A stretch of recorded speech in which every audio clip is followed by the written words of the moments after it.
ये डिफेंस में यूज किया गया था कि साहब ये तो एक्सीडेंट था, मैं बच जाऊंगा, मुझे बचा लो, मैंने जानबूझ के नहीं किया। कहाँ उसने इसको एज ए डिफेंस यूज किया गया होगा, किस सेक्शन में? अपने बेनिफिट के लिए एक्सीडेंट बताया था इसको, कि अगर वो एक्सीडेंट होता ही बच जाता। किस सेक्शन में था? बताओ बताओ बताओ जल्दी से। आईपीसी की बात कर रहे हैं, आईपीसी में 80 या 81? 80 या 81? 81 81 81 सोच लेना, क्या पता 80 हो, देखना घर पे जाके। ऐसी चीजें जोड़ते रहोगे जल्दी याद होंगी। तो इसमें कोर्ट ने क्या बोला कि कोर्ट ने जब एनालाइज किया, जब उसके पुराने वो एविडेंस वगैरह सर्कमस्टेंसेस एविडेंस पेश किए गए उसको कोऑपरेट करने के लिए, सपोर्ट करने के लिए, तो कोर्ट को ये निष्कर्ष पे पहुंचा कोर्ट कि ये पर्सन अपनी वाइफ से हैप्पी नहीं था, इसके साथ लड़ाई झगड़े होते रहते थे और इसका ऑलरेडी कहीं और अफेयर था इस पर्सन का। तो इसलिए ये एक्सीडेंट नहीं हो सकता, ये मर्डर किया गया था, क्योंकि स्टेट ऑफ थिंग्स को और प्रिंसिपल फैक्ट को यहाँ कंसीडर किया गया था। ये केस में इसलिए लिखवा रहा हूँ क्योंकि इंपॉर्टेंट हो जाता है, क्योंकि स्टेट ऑफ थिंग्स यहाँ पे जनरली क्या याद करते हैं, इसकी हेडिंग हेडिंग याद करते हैं लोग बाग, और ये अंदर से निकली हुई चीज़ है स्टेट ऑफ थिंग्स और अपॉर्चुनिटी। ठीक है, इसको नोट कीजिए। जैसे वो था आर रिचार्डसन वाला, उसमें अपॉर्चुनिटी की बात कर रहा है, ओकेशन की बात कर रहा है, और ये केस बात कर रहा है स्टेट ऑफ थिंग्स की, और किसकी बात कर रहा है? प्रिंसिपल फैक्ट की, इसके इफेक्ट की, मतलब जो उसका अफेयर वगैरह थे और वो अनहैप्पी विद हिज वाइफ। ठीक है, तो इसके इफेक्ट क्या हुआ? ये इफेक्ट हुआ कि इसने उसका मर्डर ही कर दिया।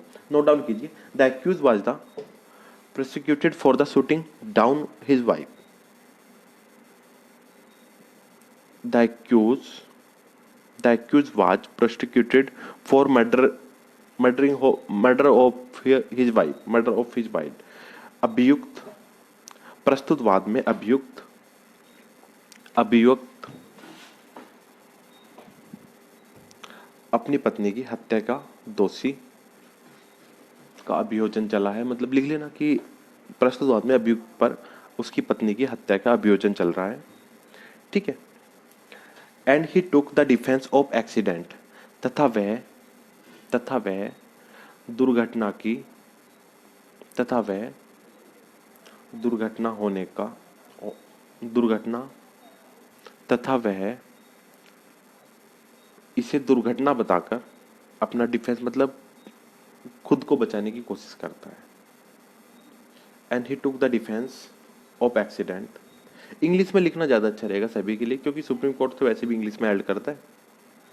ठीक है, the accuse was prosecuted for the murder of his wife and he took the defence of accident, the fact that the accuse was unhappy with his wife, तथा वे तथ्य जो यह प्रदर्शित करते हैं कि वह अपनी पत्नी से खुश नहीं था, अपनी पत्नी के साथ खुश नहीं था।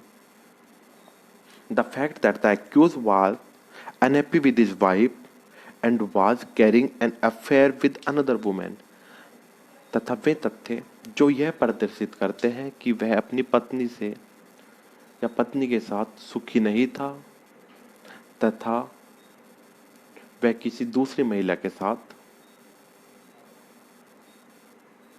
संबंध में था, रिलेशनशिप में था। ठीक है जी, ये क्या चीज़ है? ये जो चीज़ें बताई गई ये फैक्ट वो फैक्ट हैं जो इसके साथ रिलेवेंट है। क्यों रिलेवेंट है? क्योंकि ये स्टेट ऑफ थिंग्स की बात कर रहे हैं, और किसकी बात करें? जो इफेक्ट थे, जो वो हैप्पी नहीं था, उन चीज़ों का इफेक्ट हो सकता है ना, उन चीज़ों की बात करें। और यही चीज़, ये वाला केस आप सेक्शन 8 में भी यूज कर सकते हो, सेक्शन 14 में भी यूज कर सकते हो। आप जाएंगे हर जगह बताएंगे इस केस को भी। ठीक है, अब इसमें हेल्ड क्या हुआ था? हेल्ड ये हुआ था, the court held that these facts are relevant as the state of things of the principal fact, तथा न्यायालय ने यह अवधारित किया कि ये सभी तथ्य तथा न्यायालय ने यह अवधारित किया कि ये सभी तथ्य वस्तु स्थिति व हेतु को प्रदर्शित करते हैं तथा सुसंगत होंगे। The court held that these facts are to be relevant as the state of things in which the principal fact and the effect of the effect of the fact in issue, effect of the state of things, effect of the state of things. Clear है यहाँ तक? चार case के हो गए, चार case उम्मीद आपको याद हो गए होंगे। ठीक है, एयरलाइंस वाला तो लिख ही देना हर जगह। बाकी जो प्रीवियस के नॉर्मल छोटे छोटे केस हैं वो हम सारे लिखवा ही रहे हैं आपको। ठीक है, अब बात करते हैं 8 में, सेक्शन 8। सेक्शन 7 वैसे हमने कल समझ लिया था, फिर भी हमने आज इसको डिटेल में कोशिश की है कि इसमें कुछ पॉइंट ना छूटे। ठीक है, अब आगे बढ़ते हैं। सेक्शन 8 बात कर रहे हैं, ये तीन चीज़ों की बात कर रही है। एक प्रिंसिपल दे रहा है, जो प्रिंसिपल 3 बेस पे डिपेंड है। जैसे टेम्पो देखा ना आपने, ध्यान रखना सेक्शन 8 टेम्पो की बात कर रहे हैं। टेम्पो 3 चीज़ों को प्रदर्शित करता है। 3 टायर होते हैं टेम्पो में। तो टेम्पो तो पता ना, ऑटो, विक्रम भी बोलते हैं कुछ जगह उसको, ऑटो भी बोलते हैं, टेम्पो भी बोलते हैं। तो उसमें 3 पहिए हैं, उन 3 पहियों की बात करें। पहला कौन सा है? पहला बात करें मोटिव, प्रिपरेशन और कंडक्ट। सबसे आगे हमने रखा है मोटिव को। जब ऐसा चलता है ना टेम्पो, सबसे आगे वाला पहिया, क्योंकि टेम्पो वाला और रिक्शा वाला क्या करता है, अब तो वो रिक्शा नहीं है, शायद इनमें भी 3 ही पहिए हैं, ई रिक्शा में भी। जब रिक्शा चलती है ना या टेम्पो चलता है, ये जगह नहीं देखता, जगह है आगे नहीं है, अपना एक टायर घुसाता है, एक टायर घुस गया तो पूरा घुस जाता है। आगे पर्सन को किसी को लगे, चोट लगे, इधर गिरे उधर, कोई फर्क नहीं पड़ता। इसे लगता है इसका एक टायर टायर घुस गया तो पूरा घुस जाएगा। अब वही बात यहाँ पे की है। यहाँ पे इसका पहला पॉइंट जो हम बात करेंगे, मोटिव, प्रिपरेशन और कंडक्ट की बात करेगा। मोटिव, प्रिपरेशन और कंडक्ट। और कंडक्ट के साथ इसने एक स्टेपनी और रख दी थी। स्टेपनी रखते हैं ना, बिल्कुल सही कह रहे हो। और कंडक्ट के साथ इसने, जैसे रिक्शा वाले, टेम्पो वाले की स्टेपनी रखते हैं साथ में, अगर कुछ प्रॉब्लम है तो वो भी लगा देंगे। तो वो इसने रखा हुआ है क्या, कंडक्ट को इसने 2 भागों में डिवाइड किया, प्रीवियस और सब्सिक्वेंट कंडक्ट। ठीक है, पहली बात तो मोटिव। अगर आपके पास मोटिव नहीं होगा तो आप कहीं जा ही नहीं सकते। खुद को देख लो, अगर आपको मार्केट जाना है, क्यों जाओगे मार्केट? जब तक कोई मोटिव नहीं होगा मार्केट जाने का, नहीं जा सकते ना। जब कोई मोटिव होगा कि मैं इसलिए मार्केट जा रहा हूँ। क्वेश्चन आंसर कैसे फ्रेम करते हैं वो भी बता दीजिए। हाँ जी, वो भी बताएंगे, पहले पढ़ तो लो उसके लायक। हाँ, क्या बात कर रहे थे हम? वो 3 टायर थे। उसने क्या बोला, पहला टायर जब तक नहीं घुसेगा तो पूरा ऑटो तो जा ही नहीं सकता कहीं भी। उल्टा जा रहा है तो अलग चीज है, जब सीधा जाएगा, जब तक पहला टायर उसका नहीं जाएगा तब तक तो अंदर जा ही नहीं सकता हो। अब वही बात यहाँ पे, जब तक मोटिव नहीं हो कोई ऑफेंस नहीं होता। ठीक है, बिना मोटिव के आप घर से बाहर नहीं निकलोगे तो ऑटो वाला आगे नहीं जाएगा तो कोई ऑफेंस नहीं होगा। अब मोटिव उसके पास आ गया। मोटिव क्या था, मुझे राम को मारना है, इसके पास 10 लाख रुपए का बैग है, मैं छीन लूंगा। ठीक है, पहले क्या था, मोटिव मिल गया मुझे किस चीज का। जैसे आपने एविडेंस कॉन्टैक्ट एक्ट में पढ़ा था, no contact with no consideration, no contact. Consideration नहीं होगा तो आप कॉन्टैक्ट क्यों करोगे, क्यों एक्सेप्ट करोगे किसी ऑफर को, है ना। वो सारी चीजें आ गई थी। ऐसे यहाँ पे है, जब आपको यही नहीं पता आपका मोटिव क्या, आप क्यों करना चाह रहे हो उस काम को, जब तक आपको दिखेगा हाँ इसका मुझे बेनिफिट क्या होगा, तो ही आगे बढ़ेंगे ना। तो वही बात यहाँ पे कर रहे हैं हम। मोटिव होगा, सबसे पहला मोटिव हो गया किसी भी ऑफेंस के लिए। फिर दूसरी बात, चलो ठीक है मोटिव मेरे पास है, फिर मैं प्रिपरेशन करूंगा उस काम को करने के लिए, उस ऑफेंस को करने के लिए, उस एक्ट को करने के लिए। ऑफेंस की तो बात यहाँ पे कर रहे हैं हम, इसके अलावा कोई नॉर्मल एक्ट भी हो सकता है ना। पहले मेरे पास मोटिव होगा, फिर मैं उसकी प्रिपरेशन करूंगा, फिर मेरा कंडक्ट होगा। कंडक्ट क्या हो सकते हैं, मैं गया मैंने इसको चाकू मारा, खत्म कहानी, चाकू मारा, कंडक्ट हो गया ना। ठीक है, अब कंडक्ट को इसने 2 भाग में डिवाइड किया, एक तो कंडक्ट जो टायर लगा हुआ है, दूसरा जो स्टेपनी रखे है पीछे।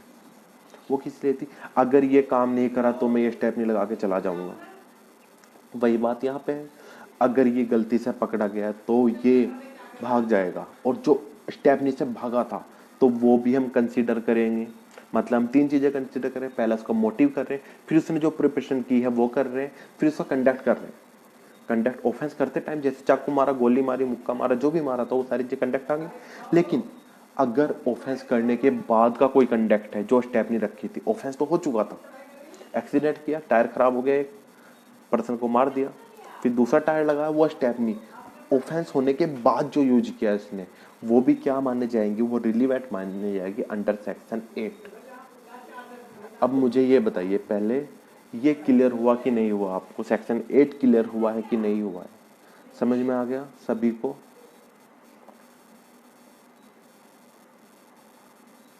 18 हुआ, आप 2 के आंसर आए सिर्फ अभी।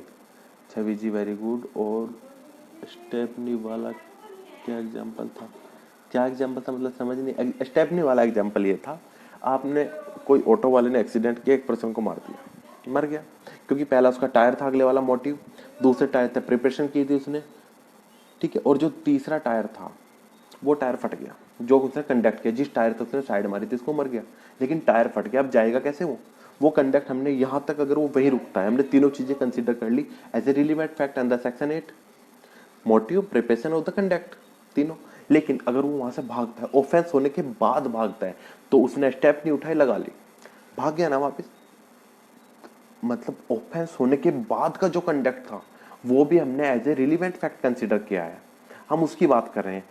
मतलब जो ऑफेंस हो रहे हैं उसके कंडक्ट, कौन कौन से कंडक्ट काम आएंगे, दो कंडक्ट काम आएंगे जिससे ऑफेंस किया है, दूसरी बात ऑफेंस होने के बाद के कंडक्ट भी, दोनों कंडक्ट की बात करें। प्री का क्वेश्चन बनता है कि section 8 of Indian evidence act define as a relevant fact of the conduct previous conduct, subsequent conduct और बोथ और नन ऑफ द अबव, ठीक है। तो बोथ कंडक्ट की बात करें, प्रीवियस कंडक्ट भी, पहला कंडक्ट भी और सब्सिक्वेंट कंडक्ट भी। पहले जैसे ऊपर से घुमा के लाता साइड मारने के लिए, वो कंडक्ट यूज किया जाए कि साहब यहाँ से टायर लेके आया था घुमा के ऊपर से। दूसरा, जब वो भाग गया था वहां से, साहब स्टेप नहीं लगा के उधर से भागा जा रहा था, तो ये भी रिलीवेंट होगा। अब सेक्शन 8 क्लियर हुआ कि नहीं हुआ, ध्यान रखना, मोटिव होना जरूरी है किसी भी ऑफेंस के लिए। कोई भी पर्सन ऐसा नहीं हो सकता जो बिना मोटिव के कोई ऑफेंस करेगा, ठीक है। वो अलग बात है, साइको किलर वगैरह जो होते हैं मूवीज में होते हैं जनरली, वो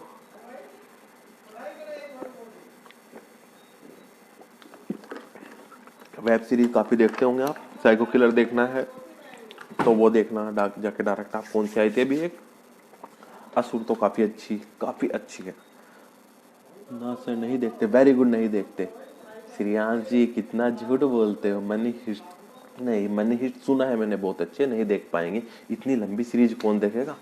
यहाँ तो एक मूवी भी करीबन 4-5 दिन में कंप्लीट होती है, 10 मिनट की आज, 20 मिनट की कल, फिर परसों। अच्छा ठीक है, ये मैं इसलिए बता रहा हूँ, आप मूवी अगर देखना चाहोगे, देखो मूवी में बहुत कुछ सीखने को मिलता है, आप सेक्शन 10 पाएंगे तब समझाएंगे अच्छे से। उसमें आपका एविडेंस, ये मान के चलो पूरा एविडेंस एक मूवी में कवर हो जाएगा। आप देखना, बताऊंगा मैं जब सेक्शन 10 पे आएंगे। अच्छा, सेक्शन 8 बिल्कुल क्लियर हो गया, मूवी नहीं देखते सर, वेरी गुड, मत देखो, कोई फायदा नहीं है, मूवी भले ही देख लो, वेरी गुड। बरदानी 2 ठीक है, मूवी ठीक है, नॉट बैड,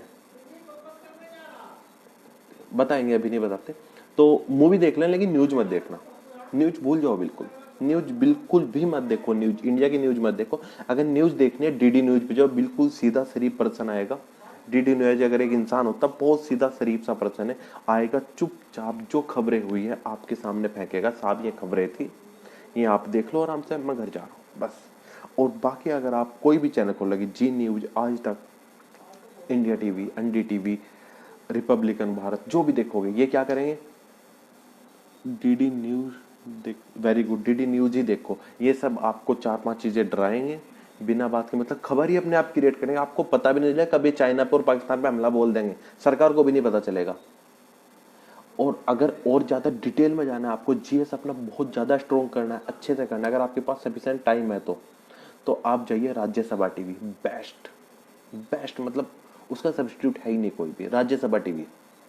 यूट्यूब पे मिलेगा सब कुछ आपको, लेकिन ये बाकी चैनल छोड़ दीजिए, ठीक है। मूवी तो ये है, मूवी देखा आपने, कंप्लीट हो गया, कहानी खत्म। और सीरियल बिल्कुल गलती से मत देखना, वेरी गुड आयुषी जी, अंशुप्रिया जी, वेरी गुड। अच्छा, अब इसके केस लिखते हैं, एक केस लिखिए, Sukharam, SAKHARAM, Sukharam versus state of MP, Sukharam versus state of MP, welcome, Sukharam versus state of MP, AIR 1992।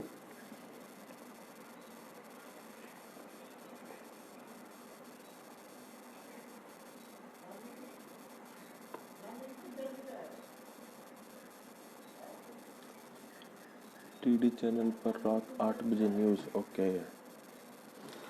Sukharam versus state of MP आप लोगों ने लिख लिया है। कब का केस है ये केस है आपका AIR 1992 का। इस केस ने कहा गया था, पहले इंग्लिश में लिख लीजिए आप लोग। The Supreme Court held that there is no motive, कि यहाँ न्यायालय, माननीय उच्चतम न्यायालय ने यह अवधारित किया, यदि यदि किसी केस में या किसी किसी केस में कोई मोटिव को इंग्लिश हिंदी में क्या बोलते हैं? अच्छा, सेक्शन 8 पे आ गए। कोई हेतु नहीं है, हेतु, वाह, कोई हेतु नहीं है, हेतु, कोई हेतु नहीं है। Sukharam versus state of MP, बिल्कुल ठीक लिखा है यार, 1992। यदि कोई हेतु नहीं है, ठीक है, the Supreme Court had that there is no motive, अब कोमा लगा लिखेगा, is not, sorry, is a point in favour of the accuse, is a point in favour of the accuse. यदि केस में कोई हेतु नहीं है,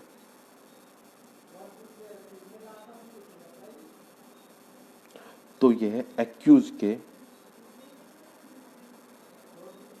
मोटिव के बाद देयर इज नो मोटिव, अब कोमा लगाइए, लिखिए, देन इज ये point in favour of the accused, तो ये एक्यूज के फेवर में माना जाएगा। मतलब मोटिव है ही नहीं, अब मर्डर हुआ है, मेरे नाम लगा रहे हैं, मैंने मर्डर किया, साहब मैं तो रास्ते जा रहा था, मैं तो इनकी तो पूरे खानदान में से किसी को नहीं जानता, ना कभी जिंदगी में मिला ना कुछ, तो कोर्ट में मेरे फेवर में यूज किया जाएगा। अब सोच रहे सर ऐसा कैसे यूज किया जाएगा? आप देखो, मेरी मान लिया गोपाल से लड़ाई हुई कल, बहुत अच्छी लड़ाई हुई, कल उसका मर्डर हो गया, तो मेरे अगेंस्ट पढ़ा जाएगा ना, और जब मैं किसी को जानता ही नहीं तो मेरे फेवर में भी तो पढ़ा जाएगा थोड़ा सा। Is in favour of the accused, तो ये है अभियुक्त के लाभ में पढ़ा जाएगा, या लाभ में लिया जा सकता है। When the evidence only circumstances, देखो मोटिव नहीं है और सिर्फ सर्कमटेंसेस एविडेंस है, तो उसके हिसाब से मोटिव के बिना तो ये थोड़ा सा उसके लाभ के लिए पड़ा है। एक तरह से एक स्टेटमेंट था, वो केस भूल गया मैं, उस केस में कहते हैं there is no motive there is no offence. जैसे आर वर्सेस ओल्डे वाले केस में कहा गया था आईपीसी में, if a person is not, nobody is guilty without a guilty mind. अब गिल्टी माइंड की बात करें, कोई पर्सन गिल्टी नहीं हुआ था विदाउट ए गिल्टी माइंड, वही बात तो यहाँ पे हो रही है। जब उसका कोई मोटिव ही नहीं था तो वो ऑफेंडर कैसे हो सकता है? तो मतलब अगर सिर्फ सर्कमस्टेंसेस एविडेंस मिल रहे हैं, ठीक है, और कोई मोटिव नहीं दर्शित हो रहा है कोर्ट को, तो कोर्ट क्या माना जाएगा कि ये उसके फेवर में पड़ा जाएगा। एक तरह से ये चीजें घूम करके किसके फेवर में आ जाएगी? एक्यूज के फेवर में। क्लियर है? एक केस और लिखिए आप, अच्छा केस है ये भी, बहुत अच्छा है। Favour of the accused, favour of the accused, the favour of the accused, बस इतना ही काफी है, फेवर ऑफ द एक्यूज। बाकी एग्जाम में आएगा, 2-3 चीजें बढ़ा देना, ठीक है जी। आगे बढ़ते हैं, क्योंकि अगर एक एक केस डिटेल में लिखाएंगे ना तो एक एक पेज का एक केस हो जाएगा। बाकी मैं कोशिश कर रहा हूँ फिर भी मैक्सिमम जितना हो सकता है मैक्सिमम चीज, देखो मेन पॉइंट ही याद रखना है आपको, बाकी तो क्वेश्चन के हिसाब से बढ़ा देना एक चीज को, क्योंकि ज्यादा चीजें लिखाएंगे, ज्यादा मैं लिखवा भी सकता हूँ और आप ज्यादा याद भी नहीं कर पाओगे एग्जाम के टाइम पे अगर भूल गए तो। मतलब एक एक लाइन से आपको याद रहे, केस का नाम ये था, इसमें ये हेल्ड होता, ये केस था, इसमें ये हेल्ड होता, काफी है, मोर देन सफिशिएंट। एग्जाम में एक क्वेश्चन में 2-3 केस डाल देना, और जब हम सेक्शन 24 के बाद बढ़ेंगे उसके बाद हम इनके पिछले क्वेश्चन के मेंस के हिसाब से भी बात करेंगे। मैंने एक मेंस का आंसर बोला था लिखने के लिए, शायद किसी ने नहीं लिखा। अब मैं केस, अब क्वेश्चन दिया करूंगा डायरेक्ट, और एक दिन का टाइम मिला करेगा, अगले दिन वो क्वेश्चन मैं चेक किया करूंगा, आप मुझे व्हाट्सअप करेंगे उस क्वेश्चन को या टेलीग्राम करेंगे, ठीक है। आगे बढ़े, एक केस और लिखिएगा आप। पद्मिनी जी गुड मॉर्निंग, वेरी गुड, थोड़ा जल्दी आने की कोशिश किया करें सभी। आइए पद्मिनी जी, आ जाइए आप भी। अच्छा कहाँ थे हम? अगला केस लिखिए, Darbara Singh versus state of Punjab, DARBARA, Darbara Singh versus state of Punjab, AIR 2013, 2013 का केस है, सुप्रीम कोर्ट का केस है। Darbara Singh versus state of Punjab, AIR 2013, supreme court.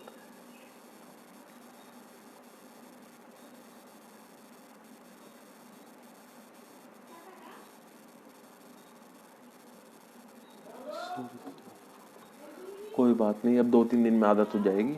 और पद्मिनी जी आपकी किस्मत बहुत अच्छी है, आज हमारी क्लास रिकॉर्ड हो रही है और वॉइस भी क्लियर आ रही है रिकॉर्डिंग में। सुबह तक अपलोड मिल जाएगी जी, जिसकी क्लास छुट्टी है आज।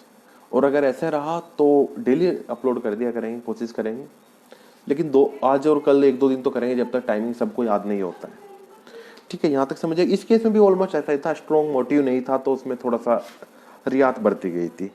आगे एक केस लिखिए आप छोटा सा, Nageshia versus state of Bihar, N H G E S I A, N H G E S I A, Nageshia versus state of Bihar, Nageshia versus state of Bihar, A I R 1966, supreme Court. हाँ जी, बिल्कुल ठीक बोला आपने, सुप्रीम कोर्ट, पेज नंबर है 400। देखो page number आपको 2000 के बाद के याद करना है, 2010 के बाद के तो कोई भी केस बिना पेज नंबर के मत लिखना, 2000 से पहले जरूरत नहीं पड़ेगी, ये तो काफी पुराना, पेज नंबर की इतनी रिक्वायरमेंट नहीं है। Nagesia versus state of Bihar सबने नोट कर लिया ना?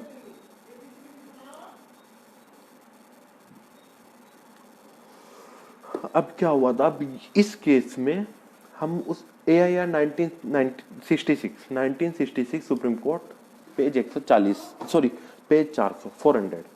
अब क्या हुआ था, दरबारा सिंह केस के बारे में कुछ बता दीजिए। हाँ जी, अभी वही बता रहे हैं जो आपने स्टेप नहीं पढ़ी थी ना, अभी याद आ रहा है ना, जो टेम्पू उसने ठोक दिया था जाकर के, एक को चोट लगी थी, एक पर्सन मर गया था, फिर उसका टायर भी फट गया था एक्सीडेंट करते, उसने स्टेप नहीं निकाली और लगाया और भाग गया। रास्ते में जाते हुए मुझे मिला, यार तू भागा क्यों जा रहा है? मैंने देखा भागा जा रहा है, आगे जाके देखा एक एक्सीडेंट हो रखा था। ठीक है, सेक्शन 6 मत लगाना, अभी 8 में ही रहना। तो फिर हमने एनालाइज किया कि जब वो भाग रहा था, भागते हुए जो चीजें थी, क्या वो रिलीवेंट एविडेंस माने जाएंगी कि नहीं जाएंगी? क्योंकि प्रीवियस और सब्सिक्वेंट दोनों कंडक्ट की बात करता है सेक्शन 8। क्योंकि जब उसने टायर को ऊपर से घुमा के लाया था, उसके ऊपर चढ़ाया तो उस पर्सन को मारा था, मतलब प्रीवियस कंडक्ट रिलीवेंट माना गया था। और जब वो स्टेप नहीं लगा करके वापस जा रहा था, वो भी हमने रिलीवेंट माना था। अब उसी की बात कर रहे हैं। एक पर्सन था, पुलिस तलाशी कर रही थी किसी की, एक मर्डर हुआ, राम और श्याम दो पर्सन थे, राम और श्याम दो दोस्त थे, दोनों घूम रहे थे, कोई बात नहीं, दोनों दोस्त थे, डेली का मिलना जुलना था। राम मर गया, और राम मर गया, पुलिस खूनी को ढूंढ रही है। और लेकिन क्या हुआ, श्याम तो उस दिन से गायब है, मिल ही नहीं रहा किसी को। तो क्या ये रिलीवेंट होगा कि नहीं होगा?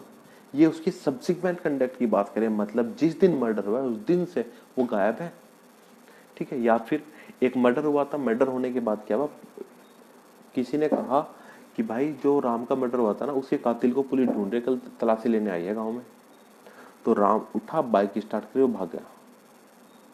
कंडक्ट है ना, सब्सिक्वेंट कंडक्ट है, मर्डर होने के बाद का कंडक्ट है, ये रिलीवेंट मान जाए। इस केस में कहा गया था, अगर कोई भाग जाता है आफ्टर द इंसिडेंट, मतलब कोई एक्सीडेंट के बाद, इंसिडेंट होने के बाद, किसी घटना के बाद कोई पर्सन भाग गया, उस घटना के बाद के जो भी कंडक्ट होंगे उसके, वो सब भी रिलीवेंट कंडक्ट माने जाएंगे। क्लियर है? लिख लीजिए, the absconding of accused, absconding मतलब भगोड़ा, भाग जाना, the absconding, the absconding of accused immediately after the incident is an evidence against him। अच्छा, ये जो लोग अभी आ रहे हो आप लोग, तो 10 बजे का टाइम सोच के आए हैं, हमने टाइम चेंज कर दिया था कल ही, सुबह भी मैसेज डाला था कि 9 बजे हुआ करेगी क्लास, अब डेली 9 बजे ही होगी क्लास। और जो आज लेट है, पहला दिन है, तो गुड न्यूज़ ये है, आपकी क्लास नहीं मिस हुई है, ये क्लास कल सुबह आपको यूट्यूब पे मिल जाएगी, अवेलेबल सभी के लिए। ठीक है, और हाँ, और कल से जिन जिन को रजिस्ट्रेशन कराना है इसके लिए, इस कोर्स के लिए, ये कंटिन्यू चलेगा, डिपेंड करता है कितने दिन में कवर होता है, 1 महीना भी लग सकता है, 1.5 महीना भी लग सकता है, 2 भी लग सकते हैं। इसी तरह आराम आराम से चलेगा, एक एक दो दो सेक्शन, मतलब जो भी सेक्शन होंगे प्रॉपर होंगे पूरी तरह से।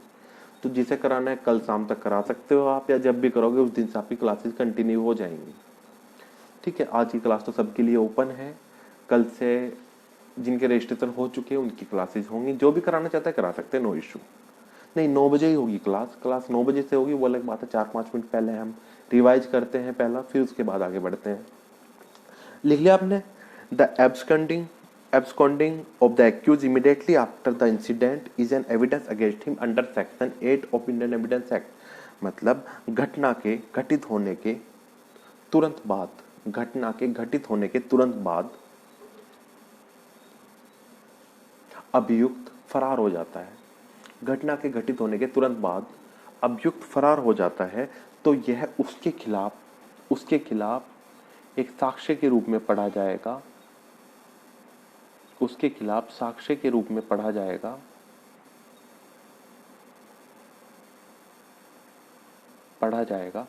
जो कि सेक्शन 8 भारतीय साक्ष्य अधिनियम में प्रावधानित है। क्लियर है जी? कौन से केस की बात कर रहे थे? हम बात कर रहे थे किस केस की? Nagesia versus state of Bihar, AIR 1966, supreme court 400। अब आते हैं सेक्शन 9 पर। अब सेक्शन 7, 8 दोनों क्लियर हो गए बहुत अच्छे से। सर एक फिर से हिंदी में बोल दीजिए। ओके जी, ये कह रहा है घटना घटित होने के तुरंत बाद है, इमीडिएट आफ्टर द इंसिडेंट। घटना घटित होने के तुरंत बाद यदि अभियुक्त फरार हो जाता है तो यह उसके खिलाफ एक साक्ष्य के रूप में पढ़ा जाएगा, जो कि धारा 8 भारतीय साक्ष्य अधिनियम की धारा 8 के अंतर्गत प्रावधानित है। मतलब which is provided under section 8 of Indian evidence act as the subsequent conduct of the incident. Clear है चांदनी जी? ओके जी, आगे बढ़ते हैं। सेक्शन 9। अच्छा, ये दोनों तो क्लियर हो गए ना सभी को अच्छे से डिटेल में? इससे ज़्यादा डिटेल में ज़्यादा घुसना फायदेमंद नहीं रहेगा, सबके लिए हानिकारक हो सकता है, क्योंकि फिर एक ही सेक्शन में 2-3 दिन लग जाएंगे हमको। ये मोर देन सफिशिएंट है। ठीक है, अब आगे बढ़ते हैं। सेक्शन 9 बात कर रहा है आइडेंटिफिकेशन की, मतलब की चीज़ की, किसी भी चीज़ की शिनाख्त करना, पहचानना किसी चीज़ को। अब ये चीज़ हमने पढ़ी थी आपके CRPC में। कोई नहीं बोलेगा, कोई कमेंट नहीं करेगा जब तक मैं नहीं बोलूँगा। कोई कमेंट नहीं करेगा, जिससे पूछा जाएगा वो बोलेगा। सबसे पहले अंशुप्रिया, आइडेंटिफिकेशन परेड हमने CRPC में कहाँ पढ़ा था? या तो बोल के बता दीजिए या कमेंट कर दीजिए। आइडेंटिफिकेशन परेड CRPC में हमने कहाँ पढ़ा था? और कोई जवाब नहीं देगा। सबसे पहले अंशुप्रिया, जल्दी से बोलिए या फिर कमेंट कीजिए सेक्शन नंबर जल्दी से। आइडेंटिफिकेशन परेड CRPC में हमने कहाँ पढ़ा था? ओके, कोई बात नहीं। जितेंद्र जी, आप तो गायब हो गए थे बिल्कुल। जल्दी से बताओ जल्दी से, या तो नो कर दो कि नहीं पता।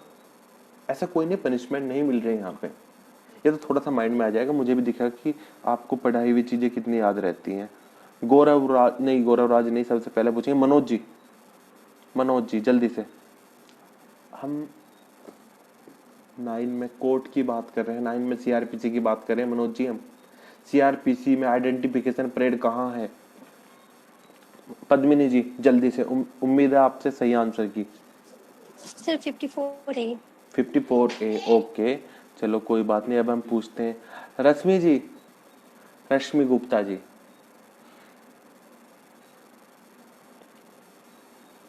और श्रेयांश जल्दी से। श्रेयांश,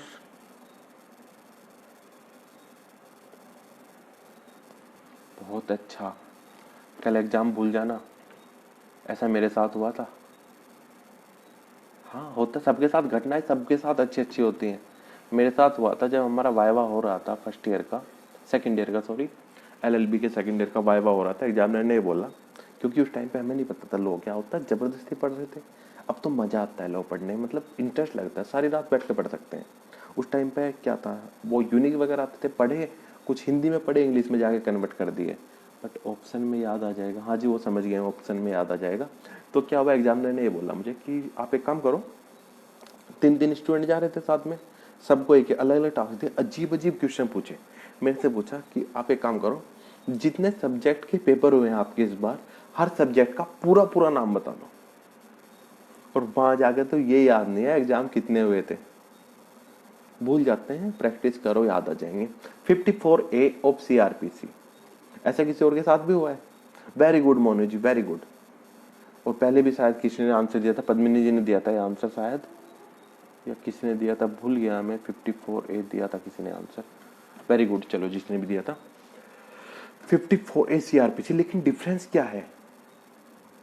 54A जो सीआरपीसी है वो बात कर रहा है पर्टिकुलर किसी पर्सन की आइडेंटिफिकेशन, मतलब एज ए पर्सन किसी पर्सन की आइडेंटिटी की बात कर रहा है। लेकिन यहाँ ये आइडेंटिटी की बात कर रहा है 4 चीज़ों की, प्लेस, टाइम, पर्सन और थिंग, कोई भी, मतलब कोई वस्तु वगैरह कुछ भी हो सकता है। वहाँ पे सिर्फ पर्सन की बात कर रहा है, वहाँ पे आइडेंटिफिकेशन कैसे किया जाता है, मतलब पर्सन की शिनाख्त की जाएगी। जी सर, फाइनल ईयर में पूरा सब्जेक्ट के नाम पूछा गया था, कौन कौन से हैं। हाँ जी, ऐसा होता था, मेरे साथ हुआ था, मुझे तो याद है, लेकिन ये उन दिनों की बात है। मुझे 291A याद था। 291A कहाँ पहुँच गए श्रियान जी? आसपास रहो, आप तो बहुत ज़्यादा दूर पहुँच गए, करीबन 5 गुना ज़्यादा पहुँचे आप। हाँ जी, 6 गुना के आसपास पहुँच गए आप 54 से।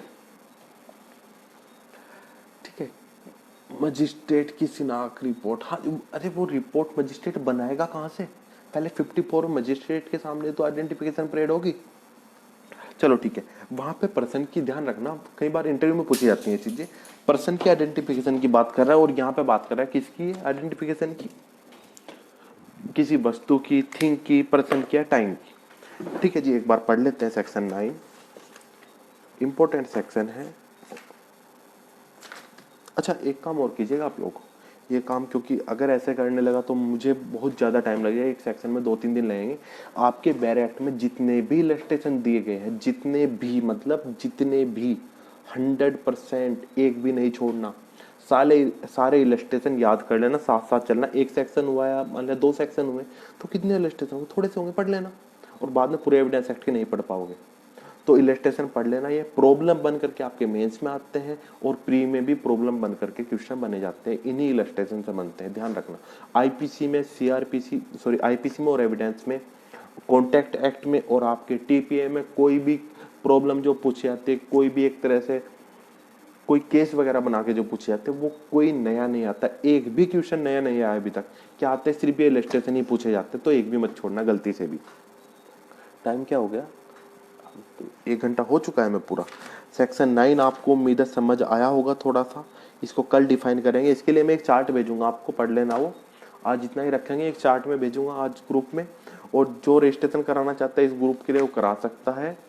ठीक है, कल से प्रॉपर क्लासेज स्टार्ट हुई, प्रॉपर तो चल ही रही हैं, मतलब कल से ग्रुप में ही लिंक मिलेगा सिर्फ। और जो ग्रुप में नहीं है, ग्रुप ज्वाइन करने के लिए व्हाट्सअप, वो सॉरी टेलीग्राम कर देना मुझे।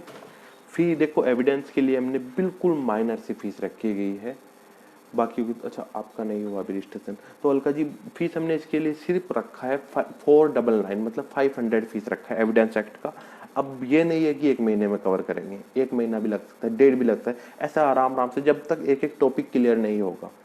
और कोशिश तो मैं ये भी कर रहा हूँ, याद भी कराते चलो साथ साथ आपको, तब तक चलता रहेगा। 500 फीस रखा के आप गूगल पे कर सकते हैं मेरे नंबर पे, और मैसेज कर सकते हैं, स्क्रीनशॉट सेंड कर सकते हैं, और जो ऑलरेडी किसी ग्रुप में है वो कांटेक्ट कर सकते हैं डायरेक्ट, उनकी फीस में थोड़ा सा और डिस्काउंट है। लेकिन फीस हमने कोशिश किया कम से कम रखे, जितनी कम इससे कम।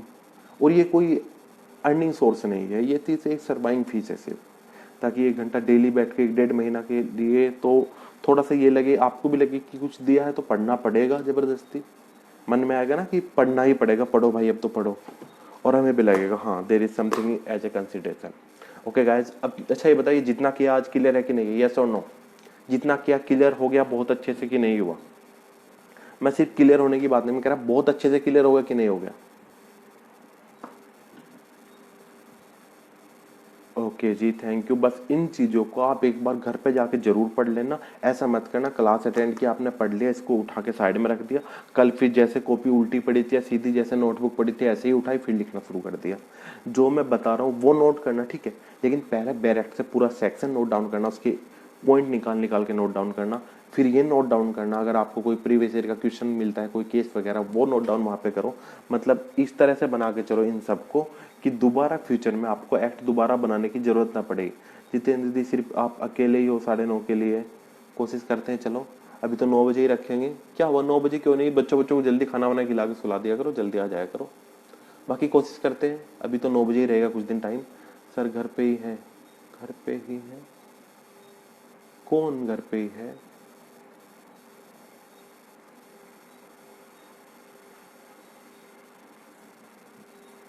कि चलो समझा नहीं मैं आपकी बात को। घर पे ही है, चलो ठीक है। आप क्या करना, इन सबको नोट डाउन करना और आज की क्लास से पहले 9 बजे क्लास से 8:30 या पौने 9 बजे बैठना। जो पहला है 15 मिनट में सिर्फ उसको एक बार देख लेना हल्का हल्का। हाँ हाँ, घर पे जाके नहीं, घर पे ही हो आप लोग, ठीक है सही कह रहे हो, मतलब क्लासेस के बाद वही आदत होगी ना, क्लास करने बच्चे आते थे एक समय पे। सर आज पहले क्वेश्चन पूछे थे सीपीसी रिलेटेड, उसके बारे में बताइए कौन सा पूछे थे। अच्छा कमीशन वाला, कमीशन पूछे थे। कमीशन सीपीसी में कहाँ डिफाइन है, ये सेक्शन 75 से लेकर के आपके कहाँ तक है, 78 तक डिफाइन है और इसमें ऑर्डर 26 लगता है। ये बात करता है अगर कुछ फर्स्ट क्लास नहीं की थी, ओके कोई बात नहीं। तो सीपीसी में क्या बात कर रहे हैं, वहां पे कमीशन इशू करता है। अगर कोर्ट को कहीं लगता है कि कोर्ट वहां वो पर्सन यहाँ पे नहीं आ सकते, बिल्कुल सही कहा गोल्डी जी, आप भी बहुत विलम्ब से आए हो आज, 10 बजे आए हो आप, साढ़े 9 बजे के आसपास शायद। तो क्या बात कर रहे हैं वहां पे कि अगर कोर्ट को लगता है कि वो पर्सन यहाँ पे गवाही देने के लिए नहीं आ सकता या कुछ काम के लिए जो कोर्ट में नहीं हो सकता, कोर्ट एक टीम अपॉइंट करता है कि जाओ आप वहीं जाकर गवाही लेके आओ। पार्टीशन करना है जाकर पार्टीशन करा लो उनका, जाकर कोई डिग्री का एग्जीक्यूशन करना है एग्जीक्यूशन करा लो, कोई अमाउंट की कोई प्रॉपर्टी को बेचना है किसी कुर की लिए प्रॉपर्टी बेच दो, एक टीम जाएगी, उसे बोलते हैं कमीशन। ठीक है, ये कमीशन की बात है। इसमें ऑर्डर 26 में सारे रूल दिए गए किन किन चीजों के लिए कैसा कैसा कमीशन नियुक्त किया जाएगा, बहुत सारे केस भी। सीपीसी का क्वेश्चन है, ठीक है जी, ये सीपीसी का क्वेश्चन है जो हम थोड़ा सा इसलिए पूछ रहे क्योंकि हमने इसके रिगार्डिंग केस की बात की था। केस का नाम था, कौन से वाला केस था, जल्दी से बताइए केस, आप गोल्डी जी बताएंगे। गोल्डी जी किस केस में कहा गया था कि एविडेंस, सॉरी कमीशन, आर्बिट्रेशन और ये कंज्यूमर कोर्ट कोर्ट नहीं है, कंज्यूमर फॉर्म कोर्ट नहीं है, कमीशन कोर्ट नहीं है, किस केस में कहा गया था गोल्डी। लिखा था हमने केस पूरा और शायद फर्स्ट क्लास में ही लिखवा दिया था। और कोई कोई भी जल्दी से, वेरी गुड वेरी गुड, ऐसे आंसर आने चाहिए तुरंत। ठीक है गाइस, कल मिलते हैं सेम टाइम 9 बजे and all the best, God bless you all and thank you very much, good night.